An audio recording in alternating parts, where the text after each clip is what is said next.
Resident Evil 2 is one of the best games of the franchise, and I can imagine why. Its story, the gameplay's evolution, great characters such as Leon, Claire, Ada and Sherry, two great bioweapons such as Mr. X and William Birkin, all the things the game has make it beloved by a lot of fans, except for one thing, its soundtracks.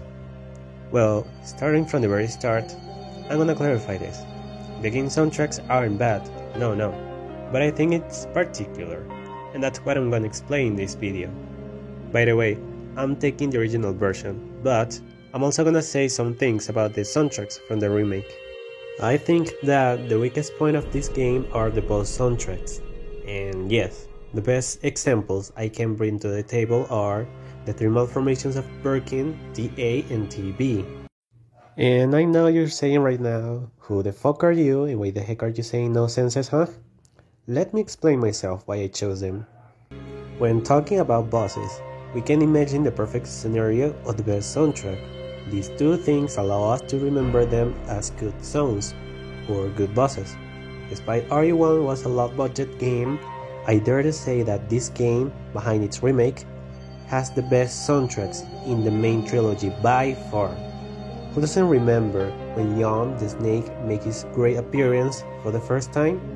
Of course, although the sound size is actually unfair in the original version, the music complements a good contrast and make us somehow remember this place as a memorable zone. Who doesn't remember when the Tyrant blocked our way to escape from the Spencer Mansion? In the original version, violins were used to play chromatic notes and the suddenly appearance of the percussion heads. All of this in order to create tension. The sound size now is just as it has to be since our big friend can run towards us. Here the space and soundtracks work perfectly. Fierce Pursuit is the best example of how to make a survival horror soundtrack. Now that we know all of this, let's take a look at RE2's soundtracks. TA is a soundtrack which is used when our big friend, Mr. X, appears in his first form. The only thing he does is approach towards you and hit you. He shows up in the police station closest zones, and in the labs a few times, and, in my opinion, it's a soundtrack out of context. It's too dramatic for a bioweapon who only walks towards you.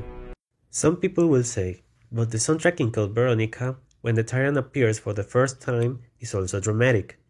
And, you know what? You're actually right. But let me tell you that this soundtrack was perfectly performed. The first time, when you're about to exit from the airport, it starts sounding an alarm which warns you that the site will detonate in 5 minutes. Then, when you're about to enter the Ashford's property, something behind you explodes, causing this space get on fire in order to finally be intercepted by the Tyrant. The thing is, when you can avoid Mr. X in RE2, it's impossible to do it with the Tyrant in that segment, which makes it challenging and forces you to use all what you have in your inventory before the Tyrant throws you into the fire. And that's why I see the thing of Tyrant A from Code Veronica well executed, and TA from RE2 not. The first and second malformation of G follow the same pattern as the A. Both are dramatic and out of context. The only adding to Birkin is that he grunts and hits you with an iron stick in his first form, and he can attack you with his claws in his second form.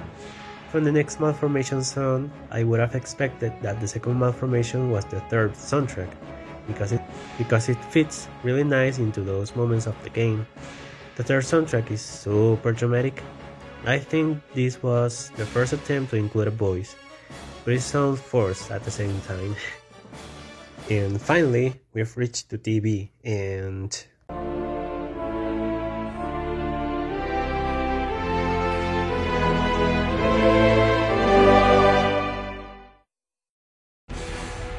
its opening is glorious, and this is actually the best way they included a core. Just for a short moment, but it was greatly executed. The actual problem is what comes next. Just after that great intro, the soundtrack starts to lose power. The worst thing you can do when composing a soundtrack is to include metal winds and give them a wah wah wah score sheet, which makes the soundtrack lose its power. At the end of Leon or Claire B, Birkin somehow managed to attach himself to the train, and they recycled the previous third malformation soundtrack, and that was a big error. In this scenario, you can't go back in order to escape, you can't even move to the left or right. The only thing you can do is spend all the weapons ammo you've got to prevent Birkin to eat you, and recycling the third malformation of G was a bad move. A great solution would have been to create another soundtrack, taking elements from the other malformations, or making it from zero.